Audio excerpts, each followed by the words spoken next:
Well, good evening. It's quite early here in South Africa, 6 p.m., earlier than usual that we do the lives as well.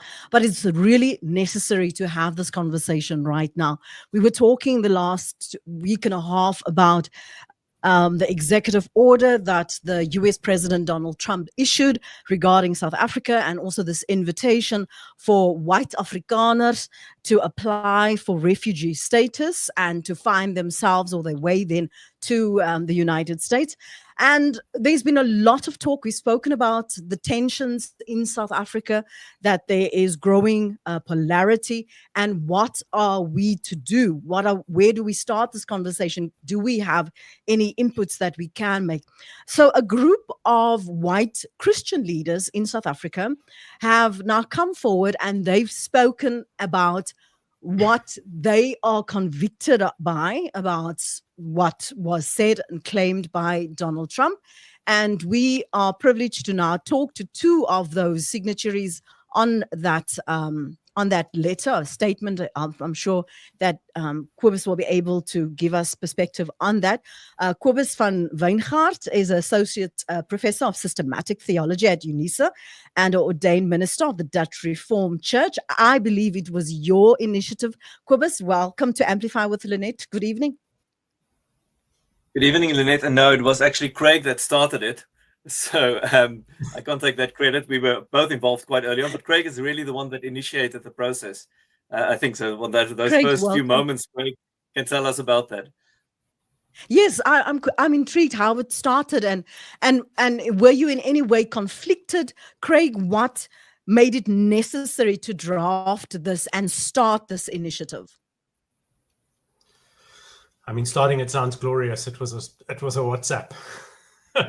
But and that, you know, in the ways of organizing things these days. I mean, so for me personally, you know, over the years, living with this reality of white people needing to do white work, as some of my colleagues and friends would say, of like, if you're at the braai and racist stuff is happening and it's your white friend, say something.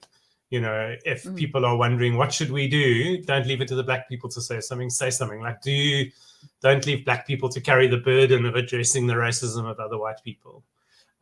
So that's a posture I try to kind of live out and understand. And so I think when this stuff started emerging, not for the first time, but becomes this big public event, I think so for me, there are a couple of parts to it. One is being here. Being South African, grew up in Tshwane, grew up in that part of the world, and now live in Cape Town, and have been involved in the sort of church-adjacent works of mercy and justice for a couple of decades now. And I'm old enough to have been around at the sort of end of apartheid and learning there. And then the second piece is that my wife is from the US. She's lived here and is a citizen here, but has been here for 30 years or so. And so obviously we've got deep networks and friendships and family, as well as church people there. And I think the combination of those two, I reached out to a few friends, particularly some black friends who I engage with on these matters, and said, did they think that there was a place for white people to speak directly to this? And they were yes. And I've known Kobus, mainly known of Kobus. We've been in the same spaces. I'm not sure we've not eaten a bag of salt together. So I'm not sure we know each other that well, but I certainly know of him. And his name came up very quickly amongst the friends of who else I should talk to. And so there was a quick WhatsApp and you know, I'd had to use the term coalition of the willing, but the people who started grabbing it then just became a small group of 4 or 5 of us to kind of put together something that could then be bigger.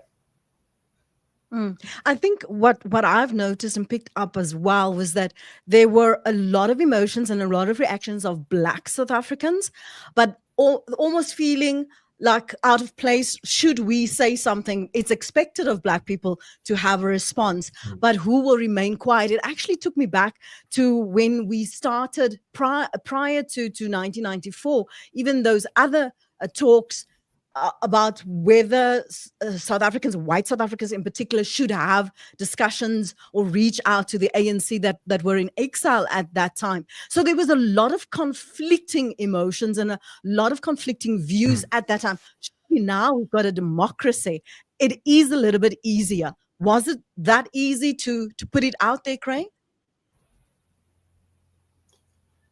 Yeah, I can't say I found it, it was, I can't say I found it hard emotionally otherwise. I mean, I anticipated you would get the people who thought it was terrible, but I was also pretty convinced it was the right thing. And it was really the small group that kind of convened and said, let's put a Google document together and just start throwing something together seemed to work really well. So, in the midst of our day jobs and being conscious of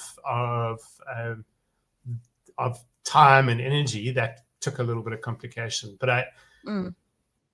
I for me, it personally didn't feel like a heavy lift to say, let's speak out on this. That didn't feel particularly heavy. Kobus might have a different experience, but it wasn't a particularly difficult thing for me to decide. This is something to do.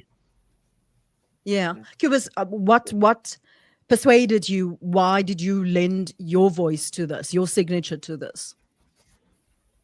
Lynette, well, maybe let's just say something about why possibly it would not have been a good idea. And that is that we're again responding to US discourses and politics. And on one level, I have fairly strong positions. Say we're not constantly going to get dragged into that global north debate. But in this case, I mean, it very explicitly spilled over. Very explicitly, we were drawn into that US politicking. And then, same as with Craig, I think there's a long tradition within South Africa that talks about what is the responsibility that white people have when questions of race and racism come up.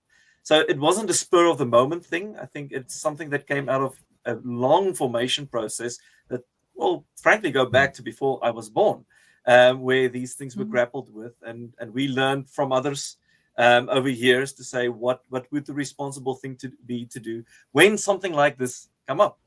And then obviously the way that Trump and Trump supporters have been utilizing Christian discourse, I think in a very particular way, places a burden on Christians to say, but we have to respond to that. I mean, it's really horrifying in a sense what is being done under the label of Christianity.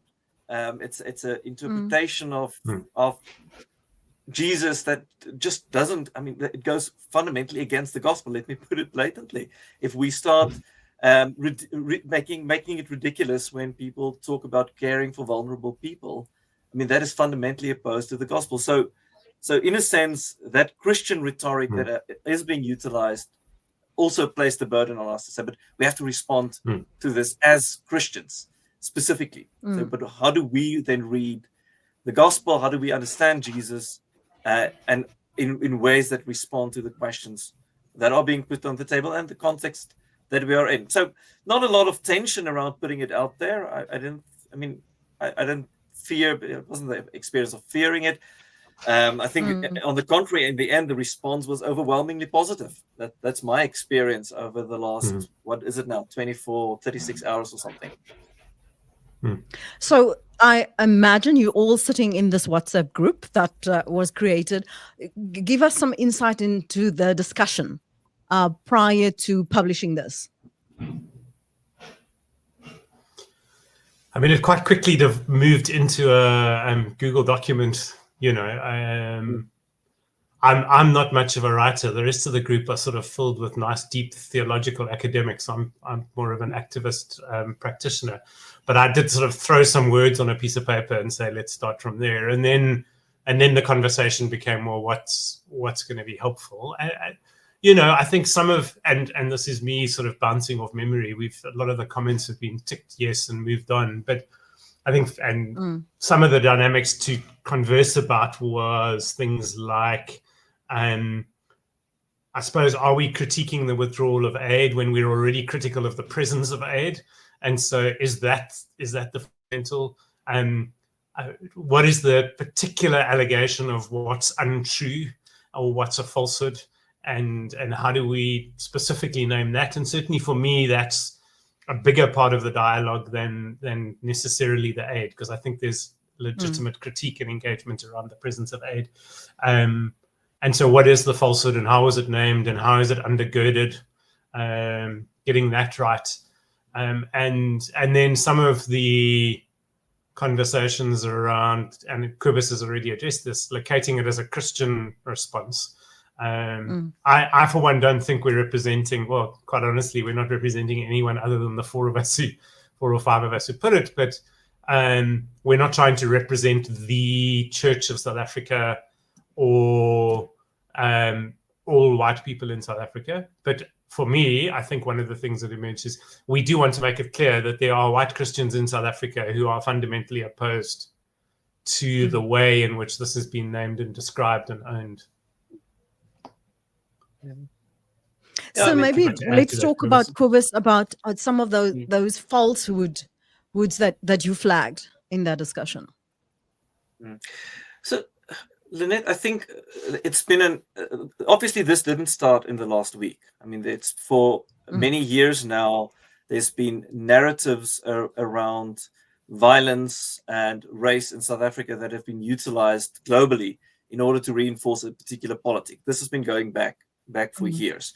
And it has informed a lot of our own discourses as well for a very long time. So the way in which ideas around or a narrative around white people being in particular ways victims of violence have been utilized to create a picture that could justify, I think, maintaining a particular status quo. And I think that's one of the things that we all knew we have to kind of counter that. The reality is we are staying in a vastly unequal country, and the reality is that it is those that are poor, that are living in unsafe communities, that are the primary victims of violence in this country in all its forms.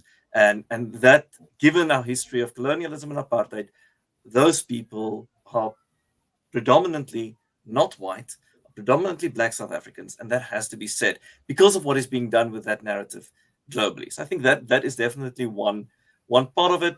I think the way in which very complicated processes around land are being weaponized in order to serve a completely different political agenda in dangerous ways, that had to be named. To say, look, and just to, I think, also speak back to ourselves and acknowledging that there is a problem that needs to be addressed. Inequality needs to be addressed. The history of how land was conquered and taken over hundreds of years, and the redress of that, it has to be addressed for the sake of the country, and we have to acknowledge that. And so I think those were some of the lines of discussion that we spoke about. I think maybe to add one more, the question of, are we only speaking towards the US? No, we're very deliberately also speaking to ourselves. We make that clear to say we also have to talk about our responsibility within this context, our commitments to a particular just future. It's not only about saying that Trump is wrong. It is also about saying, what are we committed to? Is the obligation to speak out because you are white, or is the obligation to speak out because you are Christians? Both. In this case, for me, it was both. Yeah. Because not many, there are other white Christians in South Africa that go to church, that serve the Lord, but don't necessarily take the next step to speak out and to bear witness.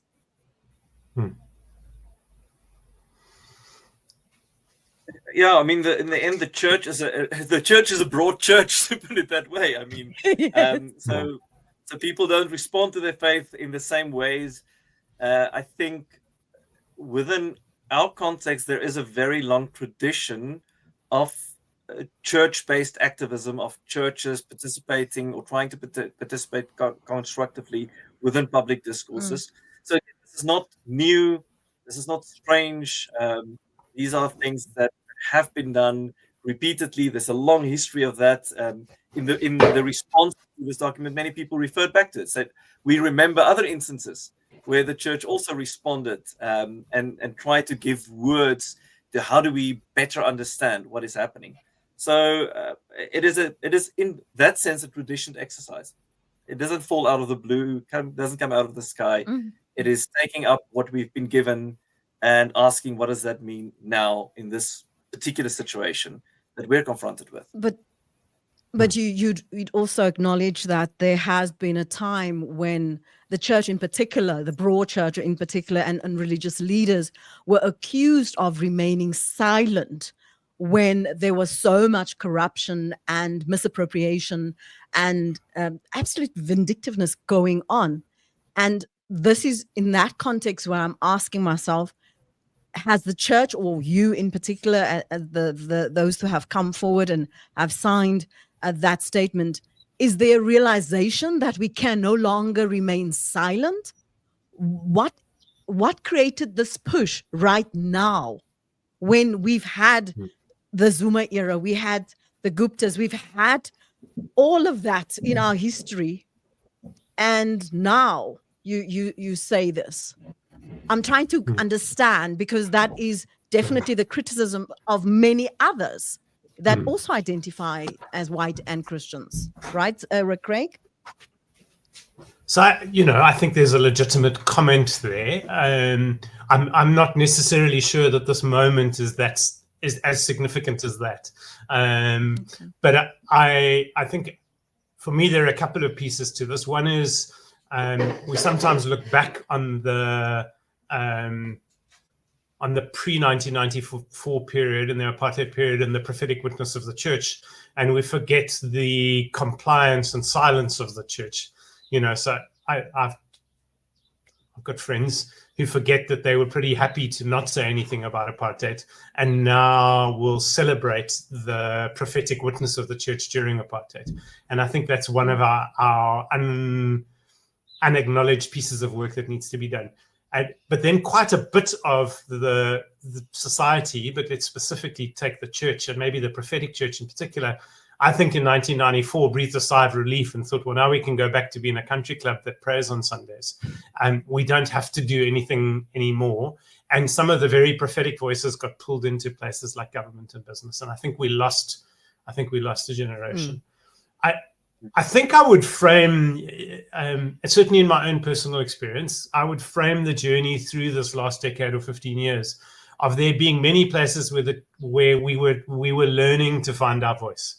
So for me, this little WhatsApp group doesn't come out of the blue, because I've collaborated and know of all the other people on the group. We might not know each other well personally, but we've done work together as white groups, but also just as people functioning as activists in society. During some of the Fees Must Fall, Zuma Must Fall era, there was an active movement of churches working out how do we speak there. I spoke in Cape Town during one of the Zuma Must Fall marches. I'm trying to offer a sort of prophetic witness into that.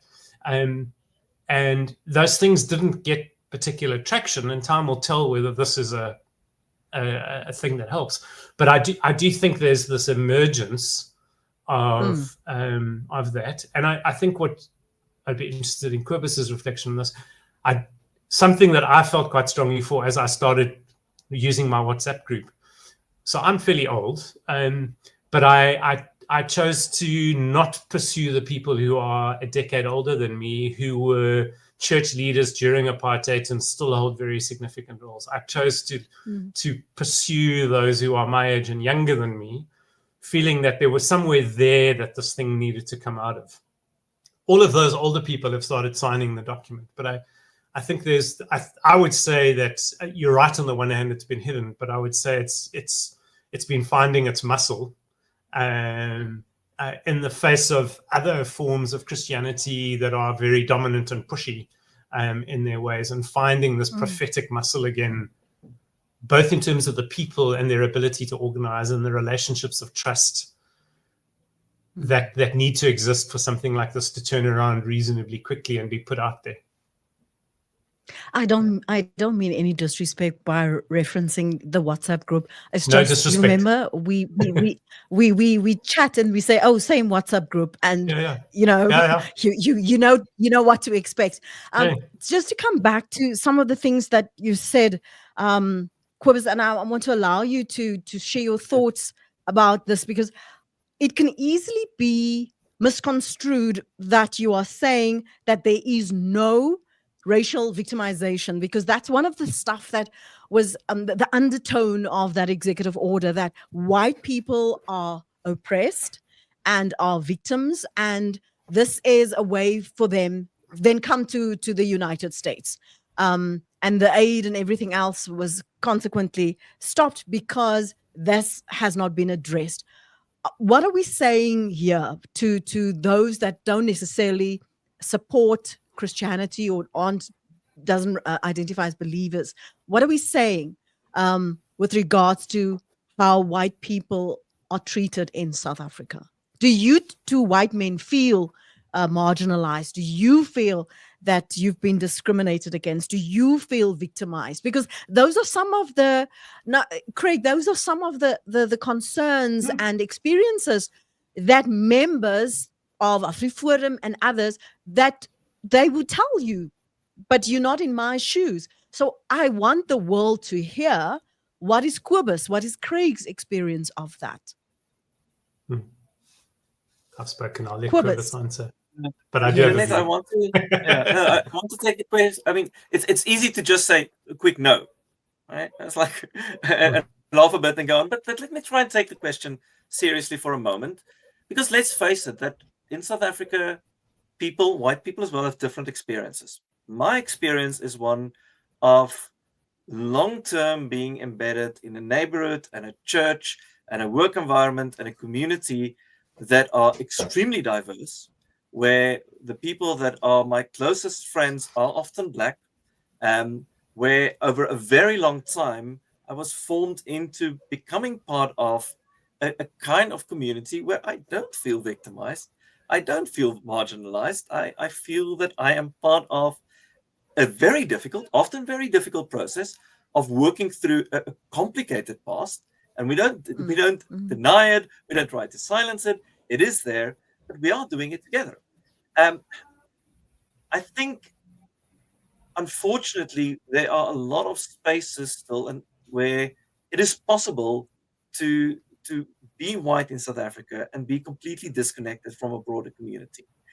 And if you don't have, if you're not connected to the broader South African community, if your everyday experience is constantly being reinforced by only being around people that look like you, speak like you, think like you, I guess you're going to have a different experience. I guess you're going to have a different experience. I guess you're going to formulate it differently. I don't experience it like that. I don't experience South Africa like that. It's so therefore the quick answer is just to say, well, no, that is not my experience. Craig? Yeah, I like the way you framed it, not just to kind of laugh and move on. I think have I experienced individual moments of prejudice where I felt uncomfortable because I was being named, described, alluded to because of my race? Sure, that does happen, and it's never nice. And you know, have I been called things? Nowhere near at the same levels my Black and colored friends have experienced that or anything, but it happens. I think what happens for white people is we assume that's the same thing as systemically embedded, power-driven, systemic acts of prejudice that act against you because of your race and in favor of another race. And that's where no, there are no such things. Even if there are places. The other dynamic I'm more and more convinced about is that we as white South Africans are often incompetent or culturally incompetent at functioning in spaces where we're a cultural, linguistic, racial minority, and where that space hasn't been explicitly shaped for us. So we are, in my own experience of myself and in some things that I've been involved in, and we quite like the idea of the Rainbow Nation, so long as people aren't dancing something I don't understand and speaking in a language I can't. So if it's cultural diversity on my terms and in spaces that I'm familiar with, then I really like it. The moment I'm So what? White South Africans are 7-8% of the population. So the vast majority of us don't spend much time in places where we are demographically representative of what we are in the country. Most of the time we're spending our times, so we're not comfortable in that, and we don't have the cultural competence in that often. And then I think we translate that experience of discomfort, that experience of being a little bit out, that experience of not having the language, that experience of missing some of the cultural nuance. I mean, my early days as a young 18-year-old, sort of making my way onto the Cape Flats and hanging out with friends in Mitchell's Plain, and missing 80% of the humor, forget language and all the rest of it, and just sitting there while my friend Renee and her sister and others guffawed with laughter. And I sat there going, like, I don't actually know what just happened. That sense of disorientation is there and it's present. But we then take that, I think, and we translate that into an experience of prejudice and an experience of racism.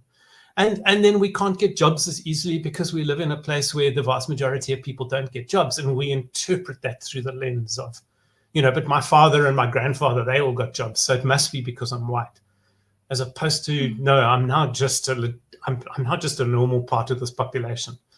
And that shift in context we reference in ways that are unhelpful. And I think there's some work we all need to do, certainly as other white people, to help folk make that change, so that it's well known in schools and in churches and places like that when the white population sort of drops below about 60%, you start getting white flight. So they're very happy with diversity around sort of, 25%. But when we start approaching, and I think some of that is out and out racism. But I also think some of it is an inability to do the cultural work, the racial cultural work of being a minority in the country. And there's a comment, and I'm going to pick it up. There's a comment in one of the questions, so I hope it's all right that I do that, Annette. It's our right to present our culture and our language. None of what I'm saying takes away the right to speak your language, to, I like U2 and like dancing to hard rock or whatever, none of that is at play. Like, that's almost celebrated. It's when we assume that those things have to be, for me anyway, that those things have to be the normative frame into which I can feel comfortable. And the joy of entering a space where I can be my own language and my own thing and be comfortable in other places and not feel like they're threatening me just because they're more dominant. That's the part of the dynamic for me we need to wrestle with. It doesn't take away the right to speak a language. I see, Kobus, you're also following the conversation. Yeah, please respond, because I've got another question that I want us to talk about. So very briefly, just to respond to that comment, I think on the contrary, these relationships, I think that Craig talked about, exactly does not ask us to kind of disavow our language and culture and pretend to be someone other than who we are. It is really a space where I am who I am. I am the person that I was formed into be. I did grow up in an Afrikaans household. I do speak Afrikaans. Sometimes I can explain jokes to people that they won't follow because it plays with the Afrikaans language.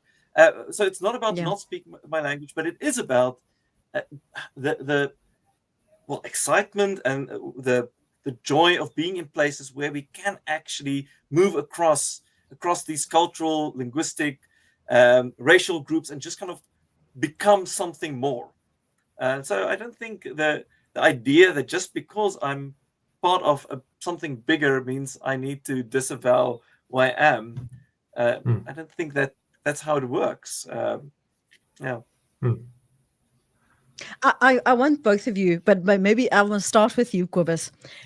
We've all seen what happens and what had happened in the United States. And we say that we identify as Christians, and we hold to the principles and the values that's described in the Bible, whatever religion your faith is. how do you explain as a Christian? How do you reason within yourself and make sense of what you see happening and playing out, not only in South Africa, but in the USA as well? And it doesn't correlate or align in any way with the expectation and the instruction of treating or loving your neighbor as yourself. How do you make sense of that, Cobus?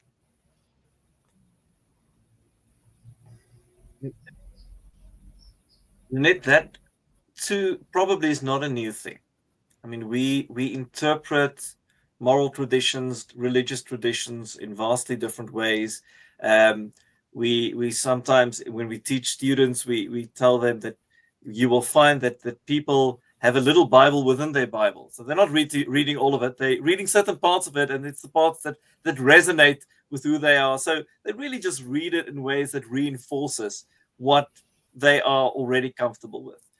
The reality is that simply subscribing to a religious tradition, not Christian, Muslim, Judaism, whichever it is, does not imply necessarily allowing it to deeply transform people's lives. So let's accept that religion always have people across a broad range of commitments that adhere to it.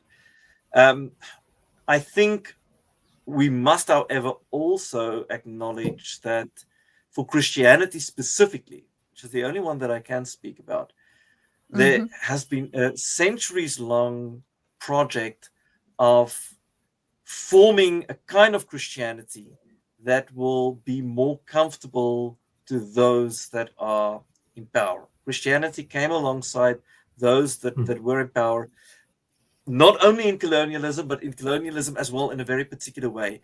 And there is a lot of work that has to be done, a lot of work that has already been done as well over the last couple of decades. But there is still a lot of work that has to be done in forming a kind of Christianity that reminds that questions of justice, of peace, of relationships among each other, of love for one another, was really not a kind of a nice ethical add-on to what Jesus taught. It was really at the heart of what it means to be Christian.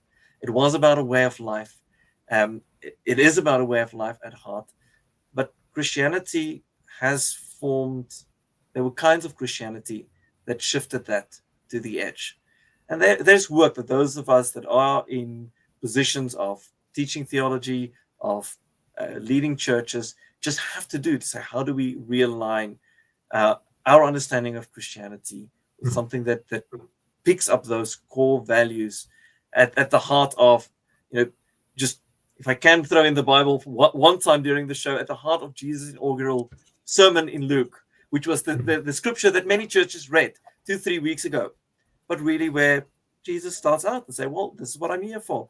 I'm here to set the captives free. I'm here to proclaim freedom. And I'm here for the Jubilee, which really was also about rectifying past economic wrongs. So that is at the heart of the gospel, but we've often shifted it away, and it's work that still needs to be done. Craig, what do you hope will be the impact of the points that you have raised in your statement? That it's not just a case of the same WhatsApp group or chatting or speaking to the converted. What do you hope?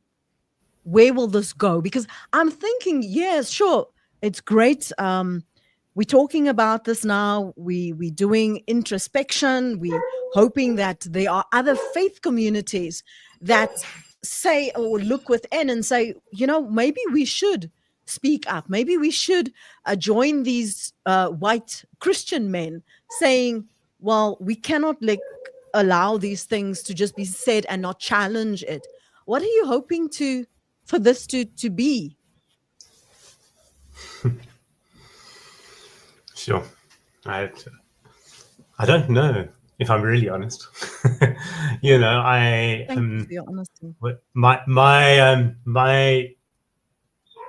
One of my sort of formation influences is a Cuban American, Latin American theologian, sociologist, ethicist. He's got lots of words attached to him by the name of Miguel de la Torre. And a few years ago, he wrote a book called Embracing Hopelessness. And one of his premises was, as I took it and have tried to kind of embrace it, is like part of this underlying narrative in society that has been that the world is going to keep getting better, that we move progressively to getting better and better, ultimately doesn't stand up to evidence. There are things that change, globally, food, whatever, all of those things have improved, but ultimately, empires and dominant groups will rise and fall, and as they rise, and particularly as they fall, they will commit violence and oppress others, and will commit evil. And so as we live in apocalyptic times, if you wish, and by that I mean times that unveil the awfulness of the world, those beasts become more visible. And so we're seeing that right now. And I think certainly for me, when apartheid fell, the law of apartheid at least, we becoming to grips with the fact that the spirit and the beast, if you wish, behind it are well and true. We were like, oh, it's done. But actually what we're realizing is that work continues. And so his embracing hopelessness is, we don't do this because we're going to see it all get sorted out. We do it because it's the right thing to do. We do it because it's speaking truth in a moment, and words create opportunity and space to breathe. And in those moments, we can see real, resilient hope emerge for individuals and societies and communities. I do have a hope that we as South Africa will find a way of casting off the particular legacies of apartheid and colonialism in ways that are more miraculous than 1994. I yearn for that. I yearn for us to see that unlocked, because our society isn't sustainable the way it is. We're going to collapse. Like the kind of levels of economic chaos we have with inequality, unless those of us who are wealthy, those rich young rulers like myself, are willing to let go of some of that wealth and respond to Jesus's words, it's not going to come right, And so I do hope for that. This letter, gosh, it'd be lovely if it lights a small spark. It'd be lovely if some individuals find some words that they can use to make a different choice with their property, with their land, with their own selves. It would be lovely if more than that happened and church movements decided to do things. And fundamentally right now, I'm like, we needed to do it and we did it. And in a sense, the fruit of that is the next thing that may not be mine or ours to play a role in. I don't know. I'm not sure that's a big visionary answer, but that's my response to your question tonight anyway. I'm hesitant to put this to both of you, but I can't ignore it, because this is a conversation that's happening on social media, and when I read people's comments, and this is what they say. Well, this is to be expected. It is meant to happen because it's the end of days. So let's not participate. You both know this is what's being said. Let's not participate. Let's allow the will of the Lord to take root, and it will come into fulfillment. So let's not be part of this conversation. Let's sit back, because this is meant to happen. Would you like to take this opportunity to speak to that, Kobus? Good. Yeah, Lynette, if it was Sunday morning and I arrived at church, which could have happened, and someone would have said that, which could have happened, my response would have been a reminder that the texts that they are using were not written for us. They were written for communities of faith 2,000 years ago that had to grapple with their times. That's what it was written for. It's not predictions for our time. It never was. That's a kind of a basic understanding of how we read ancient texts. They were written for their time. We are interpreting them. So no, you cannot read those texts to apply to any kind of end time that is happening right now. But there are values in those texts that we learn from and that we pick up. And then we have to do the difficult work of actually reading the signs of our time and saying what is happening right now and what are we called to do right now. I don't think that's a responsible way of working with Christianity. I know it is out there, but maybe let's read the Gospels again. Let's read what happened when Jesus walked within the Roman Empire and had to respond to his day. And that was not how he responded. He didn't say, oh, well, anyway, everything's anyway going to end, so let's just do nothing. He said, let's go out. People need to be healed. People need to be cared for. We need to respond to the violence of society. We need to respond to the inequalities in society. Let's read the Gospels and ask, today, how does it play out today? That's what the only thing I can do as a Christian. If there are people, viewers or other Christians or those that identify as Christians, Craig, and they read what you've been saying tonight and they've read your letter and it resonates strongly with them, where do they find this letter? Where do they put pen to paper? Where do they type and say, yes, I aligned, this can be sent out, this, I am being a witness, I'm standing up, my name must be on there, I want to be counted, right? I'm going to stand up and be counted. Where do they find this letter? Where do they get to read it? How do they respond? And I put a link down for you. Okay. I mean, that's it's available publicly. If you follow the link, then you can read it and you can respond to that should you want to. All right, so here's the link. Let me see if I can copy it and create a banner quickly for those who are still here. Any thoughts, particularly about how we can engage with other faith communities, not just only in South Africa, but in the United States, for example, listening, or because I've got a lot of followers that are in the United States and the United Kingdom and other places, strangely enough. But they resonate or they want to connect with you and have this conversation in their communities, in their faith communities, because surely you don't want it to just be white men talking about themselves. I would encourage them to look around where they are. I mean, sure, we're a group of 4 people who've all got day jobs and families and all the rest of it, and we're not pretending to be the answer to anything. Certainly I'm not. I don't think Cobus is. I think one is to some extent, one portion of it for me was the hope that so there was a document written in South Africa in 1985, and that was a much bigger document called the Kairos document. And Cobus and my mutual friend Tandi Gametse, Tandi was the one who said, get all the Cobus, you guys can write something together. But the Kairos articulated these ideas of a state theology, a church theology, and a prophetic theology. I hope I'm getting it right. I'll be in trouble tomorrow if I get it wrong. And I think this witness right now of the church in the world, and it's not just a South African issue. I think we see the problem in South Africa in particular ways, and one of the gifts I think we have to the world is that some of those global issues are visible in ways that they're just particularly visible here, even though they're present elsewhere. There are other places where their things make visible. Our particularity of deep, profound economic inequality, of racial injustice, of undeniable histories of oppression and current realities of oppression mean something.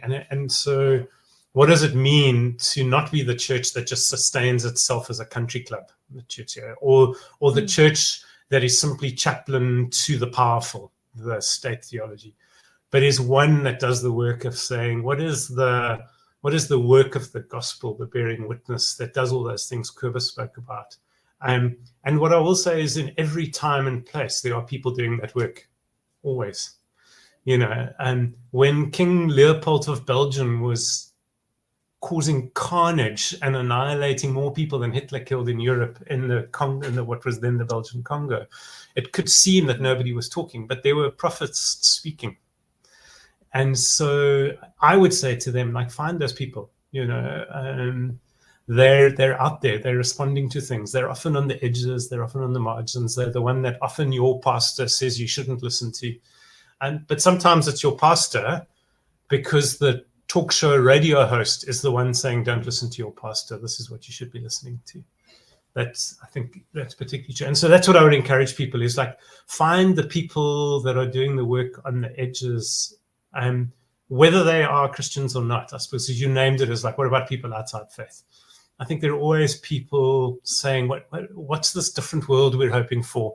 And how do we invest in each other in these places to do it in the face of the sort of Musk-Trump thing of like, you just need to accept their chaos and accept the hopelessness that they're going to roll over us. And they will fall, you know. I don't know when. They're going to cause a lot of damage along the way, but they're going to go. But someone else will rise. And we've got to build the muscle of proclaiming the hope that we have in the face of those. No, that would be my response to people. Thank you. I know that Cobus has a very important meeting that he needs to attend, and I said to him that I will excuse him, and I want to thank both of you for coming on at such short notice to talk about it. It's really essential that we do put it out there, not only in the ether, but allow people to know, not only in South Africa, but those that have an interest in South Africa and the world, that all is not lost. And that we have faith in that we have people and voices that can seize the moment and speak up. So I thank you, Cobus and Craig, for joining me this evening on Amplify with Lynette. Have a great evening. And I do hope that this gains momentum. I'm going to say goodbye to Cobus and to Craig so that they, Craig Stewart, so that they can turn to their responsibilities and what they need to pay attention to. Thank you so much for the comments, Adele. It was nice seeing you in the chat again. Thank you for having the conversation amongst yourselves. If you find this interesting and you want to recommend it to someone to listen and watch it on the replay, most welcome to do so. If you like it, of course, let me not tell you what you need to do, but it does help the channel when you like and watch some of the videos and the content on Amplify with Lynette. And we've been speaking about this for a while now, since last week, Sunday, if I'm not mistaken. But thank you for your comments. Let me just see if I can bring up that email address that what Cobus put up there. That's it. It's HTTPS. That's the website. If you resonate with what they've said and what they've shared, and you want to lend your voice to that, your signature to that, that is where you can find it. If you're unsure, just watch the replay of this live stream, and then you can actually watch the whole thing again if you want to. If you've missed certain parts of it, we did start at 6 o'clock, so you might have come and joined the live stream pretty late. Thanks for your time. I hope you have a wonderful evening, and thank you for your responses and participation. And I am going to say goodbye. Let me see. There are 5 more comments. Fortunately, I cannot thank you. Adele, bye. Thank you for participating, Gerard. And there was, I think, CJ. I saw Wayne as well. Or was it Winnie? Winnie, forgive me if I change your gender here. That was not the intention. But I just wanted to acknowledge all of you in your comments. If I'm looking to the side, guys, it's because I'm reading your comments and I'm just selecting where we're at. So that's where I'm going to love and leave you. Let me take off that website, but that's where you can find it. You can just scroll back or replay the live stream and you'll be able to find it there. Thank you for watching. Have a great evening.